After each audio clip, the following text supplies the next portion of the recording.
I have Mr. Clement even start talking, please realize that this is an honor. Mr. Clement's come back. Hasn't done this trip for a couple years because of COVID and other reasons. I want you to know that for the first 20 years that we would come to this location, Mr. Clement would not come to this area.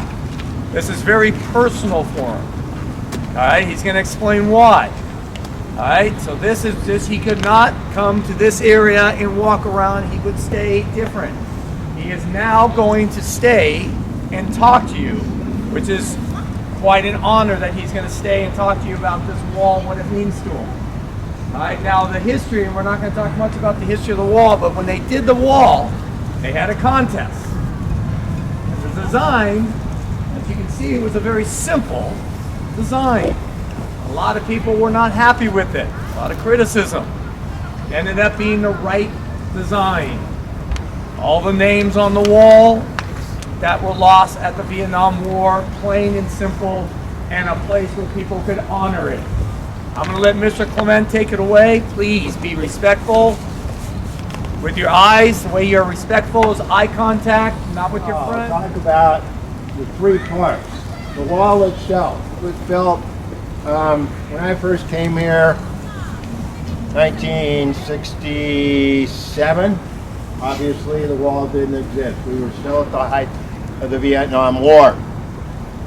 After the war was over, contest to design the wall. Lady designed the wall, a simple monument splash in the ground. A lot of people upset. All the names on there. 56, a little over, there's 56,000 names on there. That was about 12 years of war. Sounds like a lot of names. It is. It's a lot of people that were killed. You're eventually going to study about the Civil War. The battle in the Civil War, Gettysburg, when I say casualty, that's dead and wounded. Battle of Gettysburg, 3 days, 50,000 casualties. 12 years, all those names, Gettysburg, 50,000, almost that number, 3 days. World War I, tomorrow we are going to go to the Tomb of the Unknown Soldier. There was a battle in World War I, called the Battle of the Verdun. Very honest depiction of troops who served in Vietnam.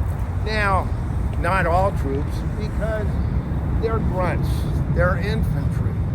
11 Bravo if you're Army, 03 if you're Marine. But it's a very honest depiction. And they're looking down at all those names.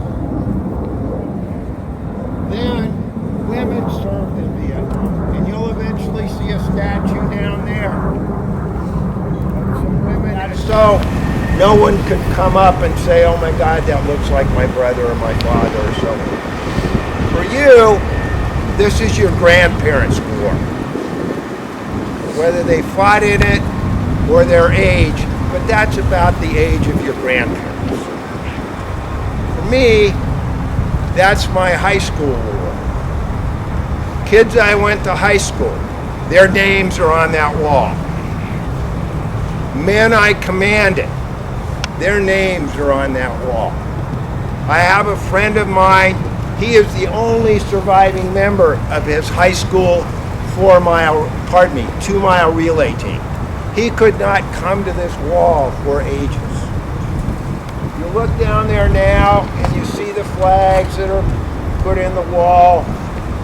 People leave stuff. Sometimes it's a school project, all well intended.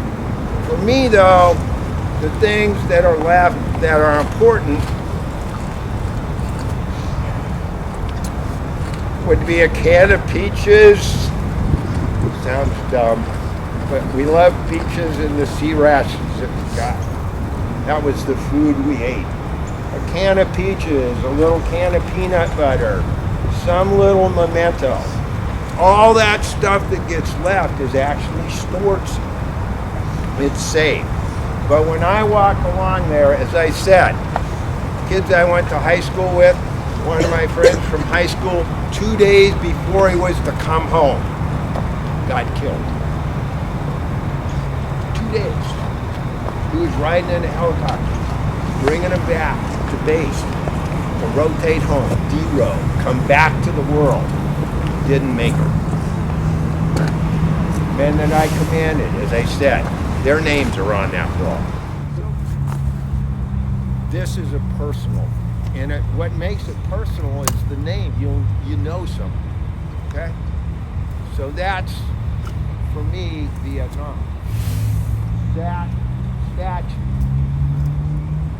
You don't ask someone who served in the military if they've served overseas, if they've served in combat. Never ask them, oh, did you? Or, oh, what about this?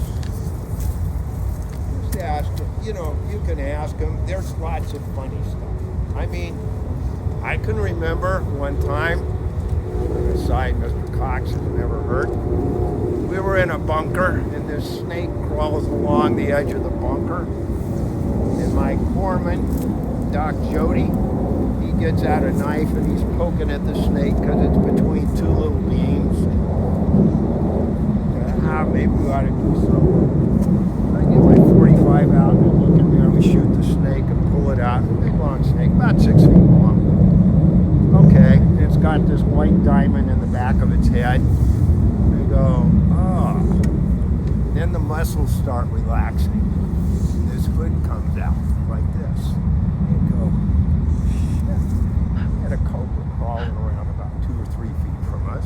Well, the cobra was after the rats that lived in our bunker, but anyway, you know, eventually, and then Doc Jody skinned the snake and kept the skin and all that. So that's kind of an anecdotal story, not the other stuff where the shit hits the fan. You know, so those are the questions you don't ask.